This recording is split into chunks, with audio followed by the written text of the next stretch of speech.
जय हिंद दोस्तों, नमस्कार। चलिए आज आपको बताते हैं सूक्ष्म लघु व मध्यम उद्योग। इसके पहले जो हमने जो है नई आर्थिक नीति को पढ़ा दिया है। ठीक, एलपीजी को बता ही दिया है। उसके बाद औद्योगिक नीति की विशेषताओं को बता दिया है। इसके बाद जो है नया टॉपिक है सूक्ष्म लघु व मध्यम उद्योग। चलिए आज इसको बताते हैं अच्छे से।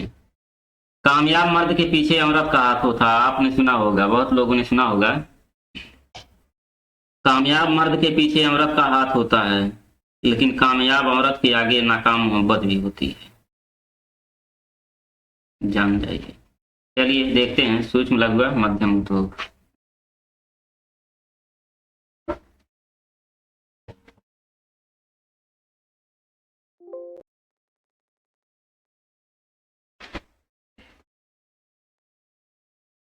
सूक्ष्म लघु व मध्यम उद्योग। ठीक, देखिए सूक्ष्म लघु व मध्यम उद्योग जो पारित कब हुआ। ठीक, पारित जो कब हुआ, 2006 में यह पारित हुआ। ठीक, 2006 में पारित हुआ। और जो है सूक्ष्म लघु व मध्यम उद्योग जो है 9 मई 2007 को इंडियन गवर्नमेंट द्वारा, ठीक, 9 मई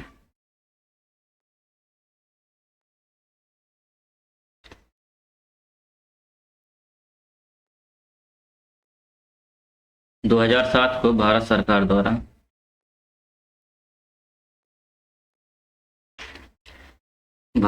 द्वारा जो है लघु उद्योग मंत्रालय, लघु उद्योग मंत्रालय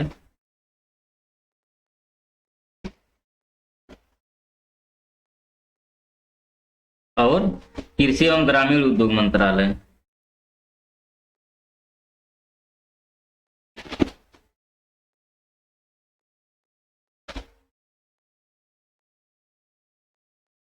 ठीक, लघु उद्योग मंत्रालय, कृषि एवं ग्रामीण उद्योग मंत्रालय, इन दोनों का विलय करके क्या बना दिया गया, सूक्ष्म लघु व मध्यम उद्योग मंत्रालय। इसीलिए इसका नाम जो है सूक्ष्म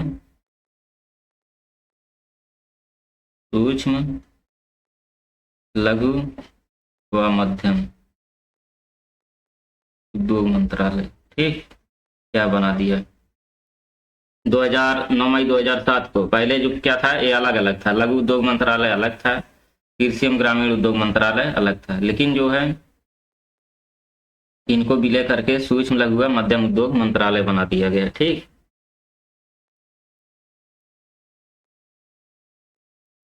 अब जो है ये जो उद्योग हैं, उद्योग से संबंधित नीति का निर्माण एवं कार्यान्वयन, मतलब इन उद्योगों से, ये जो उद्योग हैं इन उद्योगों से संबंधित नीतियों, इन उद्योगों से संबंधित नीतियों का निर्माण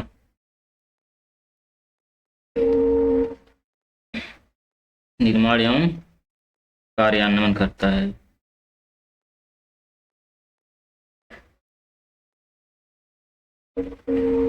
ठीक, चलिए अब इसका जो महत्व देखते हैं।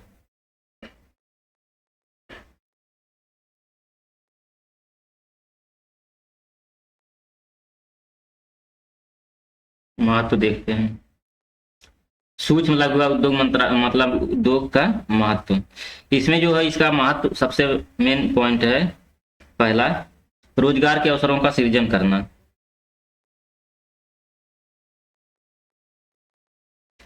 रोजगार के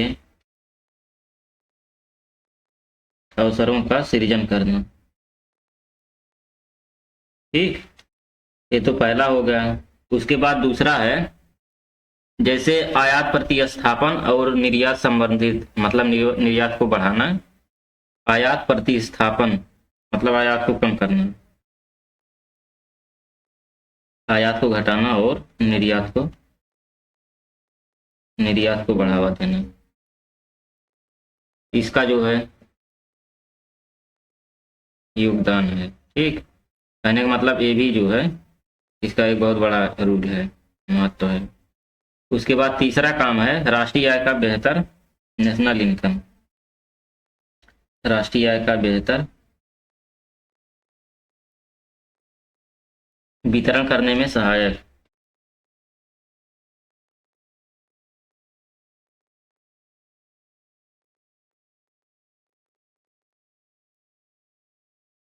ठीक, उसके बाद चौथा पॉइंट इसमें है उद्योगों का क्षेत्रीय विकेंद्रीकरण।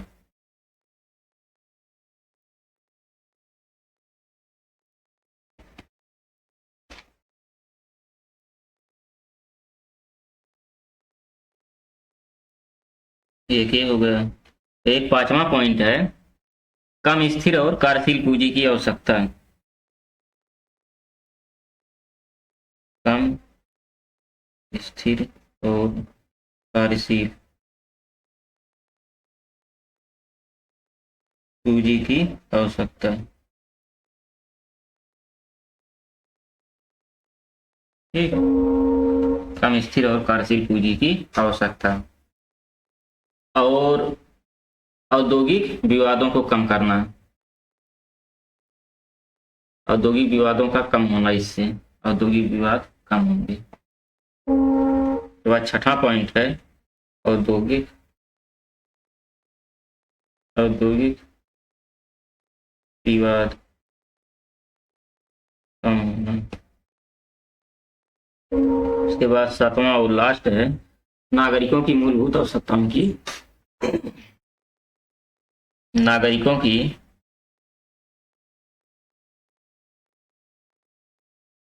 मूलभूत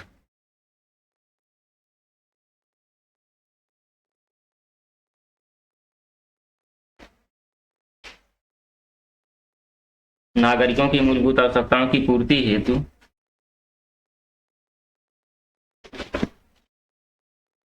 विभिन्न उत्पादों का निर्माण।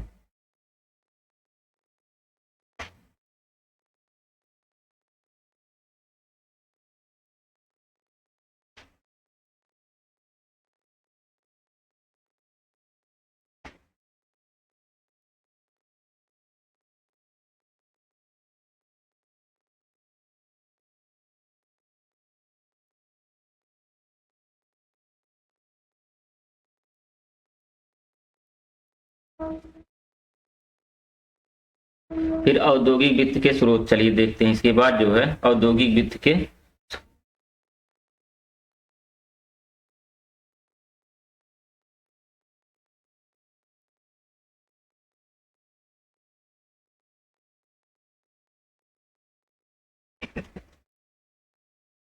चलिए इसको हम दो भागों में बांटकर पढ़ते हैं। इसमें पहला जो है स्थिर पूंजी या और दीर्घकालीन पूंजी। स्थिर पूंजी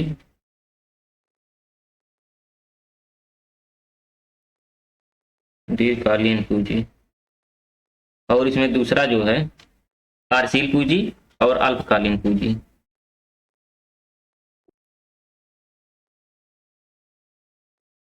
अल्पकालीन पूंजी, ठीक। इसको दो भागों में देखते हैं। अब चलिए देखते हैं स्थिर पूंजी या दीर्घकालीन पूंजी क्या है। जैसे मान लीजिए कोई नया उद्योग है, ठीक, नया उद्योग को प्रारंभ करने में क्या क्या लगेगा, जैसे भूमि की जरूरत होगी, ठीक, उसके बाद भवन, मशीन, औजार, फर्नीचर, ये सब की आवश्यकता होगी प्रारंभ करने में, तो इसकी दीर्घकालीन पूंजी कहते हैं। जैसे चलिए देख लेते हैं इसमें किसी नए उद्योग के प्रारंभ में, किसी नए उद्योग के प्रारंभ में जो है भूमि हो गया, भवन हो गया, पूंजी तो लगेगा ही, मशीन, औजार, फर्नीचर, मशीन, औजार, फर्नीचर, ठीक। इन सब जो है अस्थायी परिसंपत्ति की क्रय करने के लिए, ये सब अस्थायी परिसंपत्ति है। भूमि तो वहीं रहेगी, भवन, पूंजी, मशीन, औजार, ये सब जो है अस्थायी परिसंपत्ति है, ठीक। इनको जो है क्रय करने में, क्रय मतलब खरीदने में, खरीदने के लिए पूंजी को दीर्घकालीन पूंजी कहेंगे, ठीक। क्रय करने के लिए आवश्यक पूंजी जो है दीर्घकालीन पूंजी कहलाएगी। ठीक। और कार्यशील पूंजी या जो है अल्पकालीन पूंजी जो क्या कहलाएगी, जैसे किसी उद्योग के, इसमें क्या है, कोई उद्योग है, किसी उद्योग के जो है दिन प्रतिदिन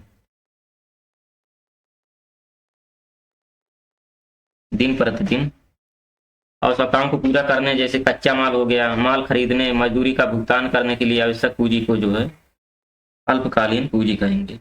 मतलब जो दिन प्रतिदिन की आवश्यकता होता है, जैसे रोज रोज की जो आवश्यकता होता है उसको पूरा करने के लिए इसमें जैसे क्या आ जाएगा, जैसे रोज माल खरीदना है, मजदूरी का भुगतान करना है, कच्चा माल लेना है, इन सब की आवश्यकता के लिए जो है पूंजी लगेगी उसे जो है अल्पकालीन पूंजी कहेंगे। ठीक।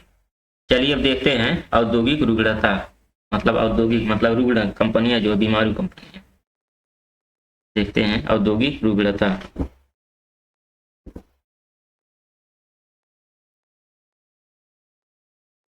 औद्योगिक रुग्णता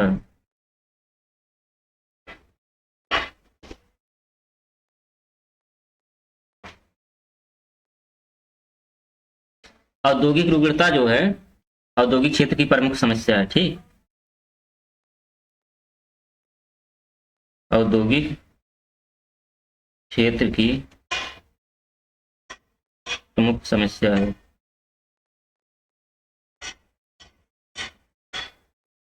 औद्योगिक रुग्णता जो है औद्योगिक क्षेत्र की प्रमुख समस्या है। ठीक। अब चलिए देखते हैं रुग्ण औद्योगिक कंपनी अधिनियम 1985। अधिनियम औद्योगिक रुग्णता मतलब कंपनी अधिनियम 1985। यह क्या कहता है, यह अधिनियम जो है क्या कहता है, मतलब यह अधिनियम यही कहता है कि जो अस्वस्थ, मतलब जो कंपनी है वो अस्वस्थ हो गई है, मतलब चल नहीं रही हैं, उनको निम्न लक्षण हो। इसके अनुसार जो है अस्वस्थ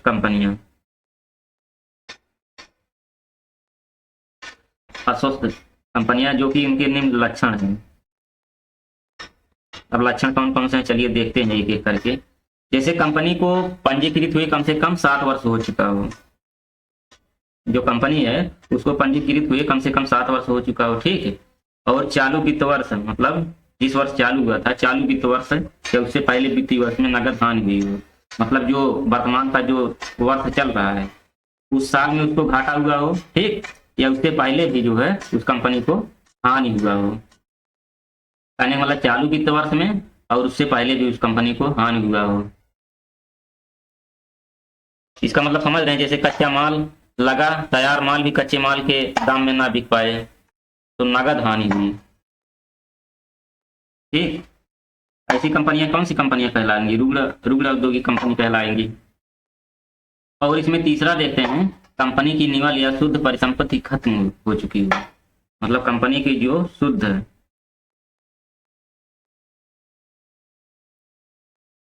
जो शुद्ध परिसंपत्ति है वह खत्म हो चुकी हो। और सबसे बड़ा कारण एक और देख लेते हैं चलिए। अच्छा, रुग्णता का कारण पता है तो लक्षण हो गया, ये सारे लक्षण हो गए। अब कारण देख लेते हैं, मतलब औद्योगिक रुग्णता का कारण क्या है। ठीक। कारण में समझ रहे हैं, पहला है जैसे आप मांग में कमी के कारण जो है कंपनियां रुग्ण हो जाती हैं। और कार्यशील पूंजी की कमी के कारण जो है कंपनियां रुग्ण हो जाती हैं। उसके बाद आर्थिक कौशल, अच्छे कारीगर नहीं रहे, आर्थिक कौशल और आधारभूत संरचना में कमी।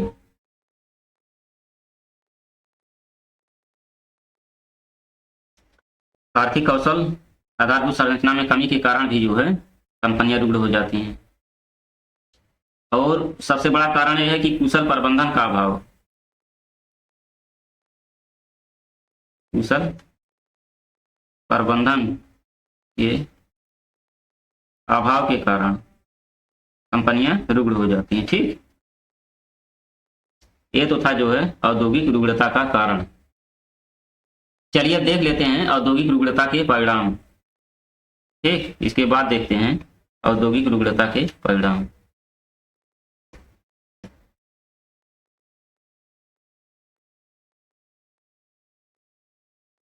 औद्योगिक रुग्णता के परिणाम, चलिए देख लेते हैं।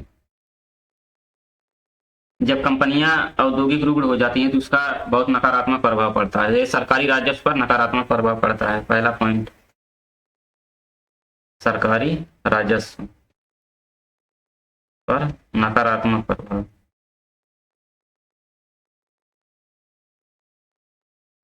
उसके बाद दूसरा है वित्तीय संस्थाओं पर भी नकारात्मक प्रभाव पड़ता है, बैंक और वित्तीय संस्थाओं पर नकारात्मक प्रभाव पड़ता है। ठीक, उसके बाद तीसरा पॉइंट है श्रमिक हितों पर नकारात्मक प्रभाव पड़ता है, श्रमिक हितों पर नकारात्मक प्रभाव पड़ता है, श्रमिक हितों पर भी, और श्रमिकों की जो है छटनी व्यापक स्तर पर करनी पड़ती है। ठीक, जिससे श्रमिक हितों पर जब नकारात्मक प्रभाव पड़ेगा, जिससे जो है श्रमिकों की क्या की जाएगी, छटनी व्यापक स्तर पर। जो कंपनियां रुग्ण हो जाएंगी उसमें जो है श्रमिकों की जो है धीरे धीरे छटनी करेंगे व्यापक स्तर पर। और जो है औद्योगिक हड़ताल, उसके बाद जो है औद्योगिक हड़तालें होंगी।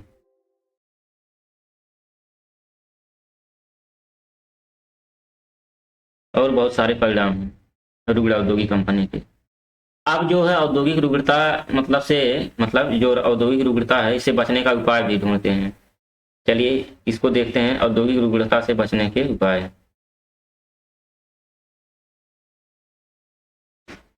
औद्योगिक रुग्णता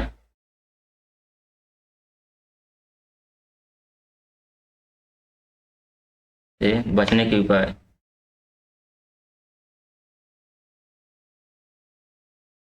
ठीक, चलिए देख लेते हैं। इसका पहला उपाय जो है, इसमें जो है ये जो औद्योगिक रुग्णता है बहुत बड़ा समस्या है, बहुत बड़ी व्यापक स्तर पर समस्या है। इसको हल करने के लिए एक समिति का गठन किया गया है। हल करने के लिए जो समिति का गठन किया गया, इस डॉक्टर DN तिवारी, इसको कुछ लोग जो है तिवारी समिति भी बोलते हैं, तिवारी समिति का गठन किया गया है इसको, इस उपाय को दूर करने के लिए। इस तिवारी समिति में जो है 1981 में इसका गठन किया गया था, 1981 में इसका गठन किया गया, और इसकी अनुशंसा पर, इस समिति की अनुशंसा पर 1985 में जो है रुग्ण औद्योगिक कंपनी अधिनियम पारित किया गया, अधिनियम पारित किया गया। रुग्ण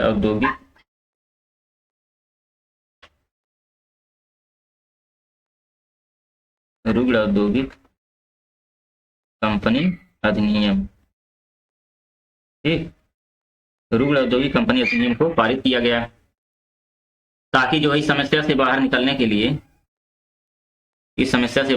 लिए, जनवरी जो है 1987 में औद्योगिक एवं वित्तीय, ठीक, जनवरी 1987 में, जनवरी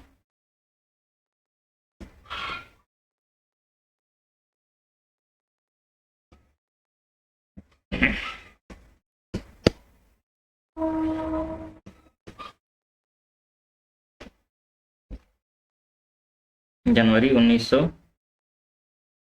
1987 में औद्योगिक एवं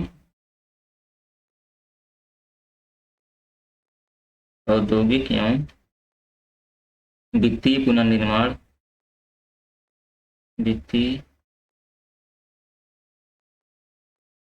औद्योगिक एवं वित्तीय पुनर्निर्माण बोर्ड का गठन किया गया। ठीक, बोर्ड का गठन किया गया और इस बोर्ड के तहत 15 मई 1987 को अपना कार्य प्रारंभ किया। कार्य का प्रारंभ किया 15 मई 1987 को जो है कार्य प्रारंभ किया। ठीक, और इस पर विचार करने के लिए जो है 1993 में एक अध्यक्षता में एक समिति का गठन किया गया। इस पर विचार करने के लिए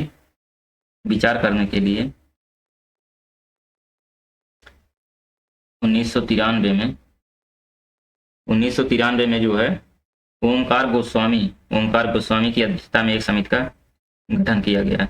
अब यह समिति क्या थी, चलिए आगे देखते हैं।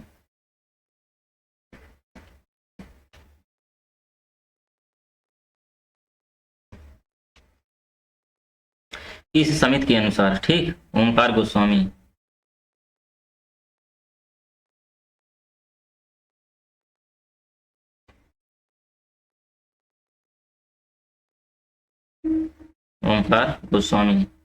की अध्यक्षता में जो समिति थी, समिति के अनुसार,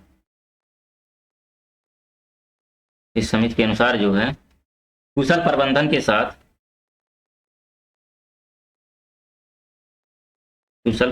के साथ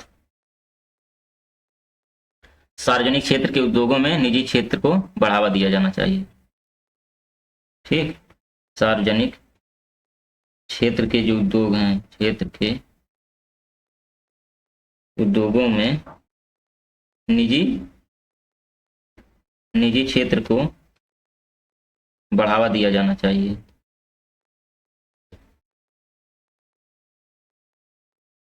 कहने का मतलब जो है प्राइवेट, कुछ चीजें जो प्राइवेट करनी चाहिए। ठीक, उसके बाद इसमें दूसरा पॉइंट था, उद्योगों को जो है सही आधारभूत संरचना प्रदान की जानी चाहिए। उद्योगों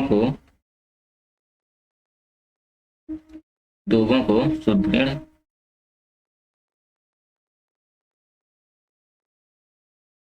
आधारभूत संरचना प्रदान की जानी चाहिए। ठीक, और जब आधारभूत संरचना सही से प्रदान की जाएगी ताकि माल के उत्पादन में,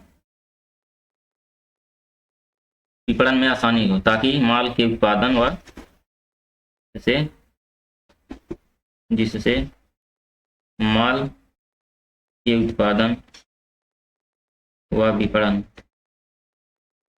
में आसानी हो।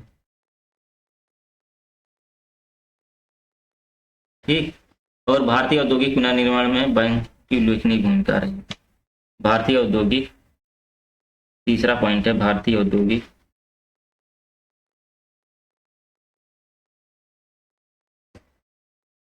पुनर्निर्माण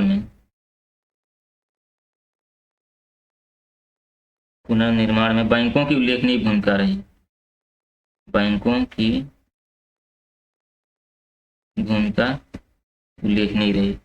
ये तो था ओमकार गोस्वामी समिति के अनुसार जो है जो कदम उठाए गए। ठीक, उनकी अध्यक्षता में जो समिति का गठन किया गया और उस समिति के आधार पर जो कदम उठाए गए, यही उठाए गए। ठीक, चलिए अब इसके बाद देखते हैं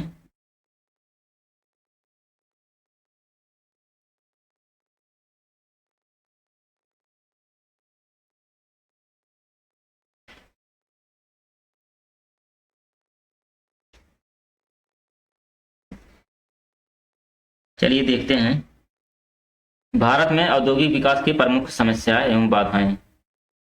आगे देखते हैं भारत के औद्योगिक विकास, भारत के औद्योगिक विकास के प्रमुख समस्या। ठीक, भारत के उद्योगों में विकास के लिए जो समस्याएं, बाधाएं आती हैं, कौन कौन सी हैं, चलिए देख लेते हैं। सबसे पहली समस्या क्या है, पैसे की, पूंजी एवं साख सुविधाओं का अभाव है। पूंजी एवं साख सुविधाओं का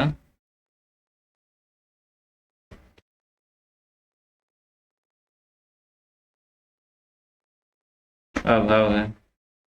ये तो पहला हो गया। साख सुविधा का मतलब समझ रहे हैं, वित्त प्रबंधन में सुविधा जो है उनका अभाव है पैसे के लिए। उसके बाद क्षेत्रीय असमानताओं में वृद्धि, क्षेत्रीय असमानताओं में वृद्धि, क्षेत्रीय असमानता व्यापक स्तर पर है। उसके बाद तीसरा है औद्योगिक अस्वस्थता की समस्या, औद्योगिक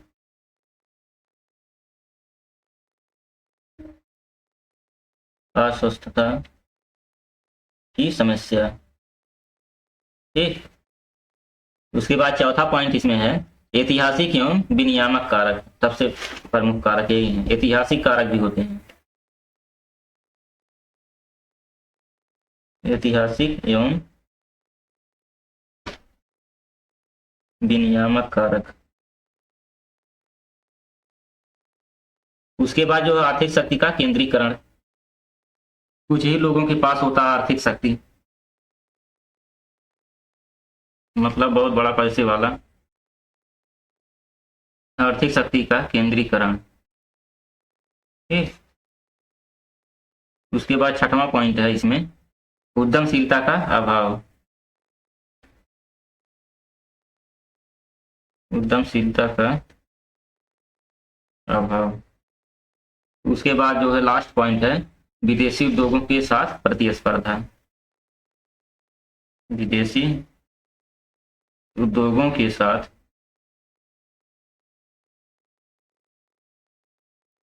प्रतिस्पर्धा। ठीक, भारत में औद्योगिक विकास के लिए जो है यही प्रमुख समस्याएं जो है आती हैं। पहली समस्या तो पैसे की समस्या है, पैसे ना होने की वजह से जो है औद्योगिक विकास नहीं हो पाता है। और उसके बाद साख सुविधा नहीं मिल पाता, इसका भी जो है अभाव है भारत में। और क्षेत्रीय असमानता भी है, कहने का मतलब जो है अच्छी जगह पे नहीं होने के कारण उद्योग जो विफल हो जाते हैं। ठीक, मतलब सही लोकेशन पे ना होने के कारण। और उद्योगों में अस्वस्थता की समस्या है, बहुत सारे उद्योग जो अस्वस्थ हैं उसमें जो है ग्रोथ नहीं है, जिसे हम बीमारू उद्योग या रुग्ण उद्योग जो कहेंगे। उसके बाद चौथा है ऐतिहासिक एवं विनियामक कारक। ये भारत में जो है बहुत पुरानी बात है औद्योगिक रुग्णता का या औद्योगिक समस्या का, इसमें जो है व्यापक स्तर पर जो है सुधार की जानी चाहिए। और इसमें पांचवा है आर्थिक शक्ति का केंद्रीकरण। उसके बाद उद्यमशीलता का भी अभाव है और विदेशी उद्योगों के साथ प्रतिस्पर्धा करनी पड़ती है, सबसे बड़ी समस्या यही है। चलिए दोस्तों, मिलते हैं नेक्स्ट वीडियो में, तब तक के लिए जय हिंद, जय भारत।